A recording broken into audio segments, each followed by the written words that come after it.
Right, ladies and gentlemen, the graveyard slot. Thank you very much for holding on tight. Okay, so brilliant. I've got slides. Have I got a clicker? Is this one? Okay, jolly good. So my name's Murray Collins. I'm the CEO and co-founder of Space Intelligence. I'm a recovering academic, don't worry, I'm okay. I've got a PhD from London School of Economics and a fellowship from the University of Edinburgh in satellite data analytics, but I left academia largely because I wanted to go out and actually do stuff in the world. I don't think we're suffering for want of academic papers. And so I'm here to talk about what we're doing with digital monitoring, reporting and verification for forest carbon projects around the world. I have come from Scotland. I'm astonished to find that New York City is colder than Scotland. That's somewhat alarming. And I know I'm keeping you from the blizzard, so I'll try and get you out into the cold as soon as possible. Please do take photographs, if only to keep my comms team happy. I'd be grateful to receive those. And finally, I don't ride horses, but I do live in Scotland and eat haggis. So there you go. Okay, right. We're going to start off with a leveller. So we just heard about reforestation. That's a crucial part of land use management. I'm talking rather more about deforestation and forest degradation. So this causes around 15% or so of all anthropogenic emissions. About 1 billion of the world's poorest people are dependent on the world's tropical forests. And moreover, they're the most biodiverse terrestrial ecosystem. So it's absolutely vital that we protect them. And as a result, we're now seeing huge amounts of finance flowing into the conservation of tropical forests around the world through reduced emissions from deforestation and forest degradation. Crucially, we're not going to meet our climate targets unless we do tackle forest loss. That's the key thing to take away. And so as a result, there's billions of dollars flowing into this sector, including large corporates who are investing in nature-based solutions projects around the world to deal with net zero commitments. However, you may have seen very, very recently that this is an area which has come under an enormous amount of scrutiny, particularly in the past 6 weeks or so. There's been a series of articles, particularly in the British press, beware the British press, saying that a lot of these projects around the world are creating no more than hot air. So they're not actually creating the additional benefits to the climate, to communities, to biodiversity that they're actually claiming. And so what we're seeing actually that this is causing quite a lot of lack of confidence in the market. People are starting to be a bit more wary of investing in these types of projects, which I think is a massive disaster. So we really, as I say, need to invest in this sector. And moreover, the accusations which have been thrown at this sector, I don't think are true. So my co-founder, Ed, has written a very, very staunch defense of the sector and the power of satellite data for analysing the impact of these projects. And that's what we do at Space Intelligence. So that's really our solution to the problem. It's high-quality, third-party, independent data for these forest carbon projects. We work in two ways at Space Intelligence. The first thing that we do, we work with developers of projects. So these are projects which are typically found in the tropics. So we're working with developers from Peru, Brazil, right through to Congo, Gabon, Tanzania, Philippines, Indonesia. And we support them with independent data sets which allow their projects to be validated and later on to be verified. So people trust us because we're scientists by background. I'll go into the team somewhat in a moment. And the other group of people that we work with, or group of entities, is large corporates. So say you've addressed your scope 1 to 3 emissions, but then you're left with a rump of emissions which you then seek to address by investment in nature-based solutions. We support large corporates by screening their proposed investments to identify any potential risk. So, for instance, if it is a reforestation type project, to check, for instance, that natural vegetation hasn't been cleared prior to reforestation activity being undertaken. And thereafter, we offer subscription services to... Noted, sir. I will accelerate the pace. It's the end of a long 2 days, and we'll then do the monitoring, reporting, and verification of the performance of the project over time. So, if you're a developer of projects or a large corporate interested in the investment in nature-based solutions, we've got a way to help you through that project development cycle, which you'd highlighted earlier, Greg. So in the identification of new potential projects, we have data sets to help that. Originating credits from projects, so creating the crucial baseline information that you need, the habitat change information, the above ground biomass stocks, we do all of that. And then the monitoring, reporting and verification, or the due diligence on existing projects elsewhere, which you might like to invest in. So how do we do it? We're a bunch of geeks based over in Scotland, up in Edinburgh. We're a team of 40 people now, and we are predominantly experts in at the intersection of satellite data analytics, machine learning, and ecology. So these are kind of results that you would get when you take a look at the maps that we produce. On the left-hand side, it's our Carbon Mapper product. What this shows you on a per pixel basis is an estimate of the above ground biomass.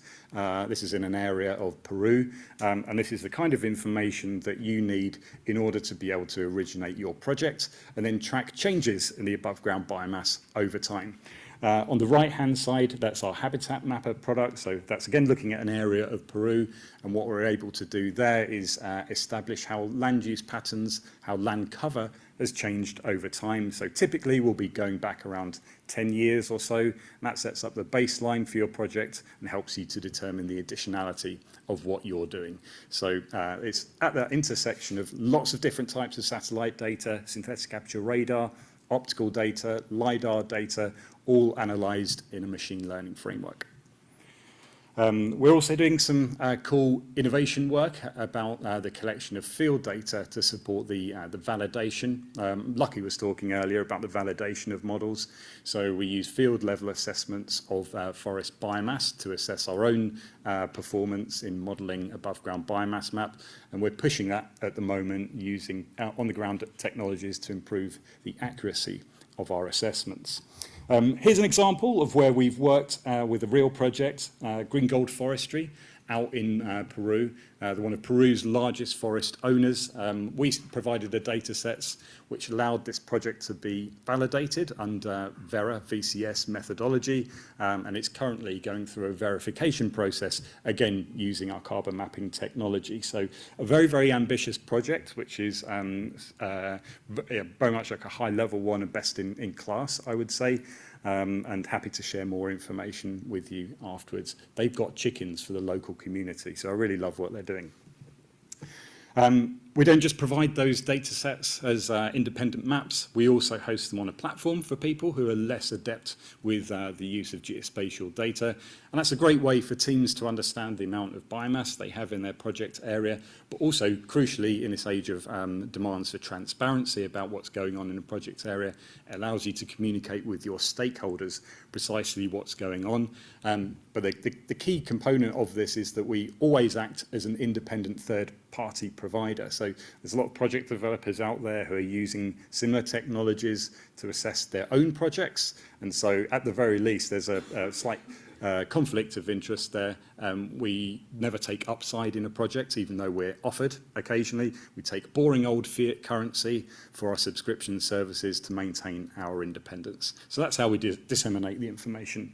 That's us, that's our team of wonderful analysts, 10 PhDs amongst us in satellite data analytics.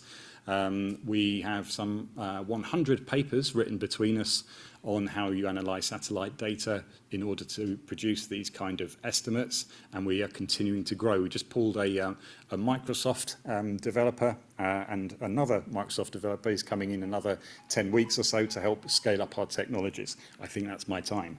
Okay, so that's some of the entities that we work with. Equinor liked us so much they invested in us, and that's only accelerating our growth. But given it's the end of the 2 days, I'm going to leave you on a high note. I think, Peter, this was originally scheduled as a biodiversity slot, so here's some biodiversity from a survey I did in one of the last unexplored valleys of the highlands of Sumatra in 2006. This is a gonocephalus lizard on the right-hand side, which image was used in a publication about rare reptiles of the world. And this is a completely untouched patch of rainforest. So the good news is there still is amazing rainforest out there. We just need to pump more cash into it and have confidence that there are these types of technologies to shed light on what's actually going on in some of the world's most remote places. And crucially, that means that I don't have to do things like this so much anymore. I lived in Gabon for 7 months, wading across rivers and living out in the rainforest, measuring trees by hand. It will always be a part of field ecology, but satellite data, analytics and space intelligence allows us to do this on a consistent basis from space, from my cosy desk back in Edinburgh. So I will leave it there, and thank you very much for your patience waiting until 5:15. Thank you. Thank you very much. Questions? And I don't have any haggis with me, preempting that one. Hi. Thank you so much. There is a lot of modeling and satellite data that we have seen in the past couple of days, and being an environmental engineer, this is one of those things that I'm very close to. I come from India, and there are many parts of India that are inhabited by tribes that do not allow anyone outside them to, come within their territory. Yep. So does such sort of technology help there, and have you come across situations where you have assisted in this manner? So answering the second question first, haven't come across that specific challenge, but the answer is that we can produce maps in areas even in the absence of having any boots on the ground, so to speak. When we produce biomass maps, the carbon maps in particular, what we really want to have is some reference data locally, and that helps us to understand the uncertainties in the maps we produce. So whenever you're producing something like an above ground biomass map, it's not a measurement. There isn't a satellite sensor which gives you a measurement. It's always an estimate, and any estimate has uncertainty associated with it. So the on-the-ground assessment allows us to better understand the uncertainties, but we could, in that case in India, produce estimates. We would just have less certainty about our uncertainty. I see. The second part of it was you showed a cool 3D image. Yep. Of a patch of land. So do you also have layers that distinguish types of above ground biomass as shrubs and trees and creepers or whatever? Yeah, so the Habitat Mapper product is the one which differentiates between the different types of land cover, so between shrubs, mature rainforest, agricultural areas. The above ground biomass assessment is the technology which estimates per pixel what type of, what the amount of biomass is. And we predominantly do that in forested areas in the tropics, because that's where most biomass is, and that's where most NBS projects are. Thank you. Hi, thank you, Murray, for a great presentation. This might seem kind of naive, but can you use this to look at like plastic in the ocean? Not naive at all. So enormous amount of power of satellite data. Back in my academic years, I started to look at that. Yes, this is something which is possible, particularly for the larger sort of lumps of plastic before it gets broken down into the small particulates. It's just, developing a technology business, you have to have a particular area to focus on. We're experts in forestry and nature-based solutions, and that's where we've focused. But yes, that is something which is possible.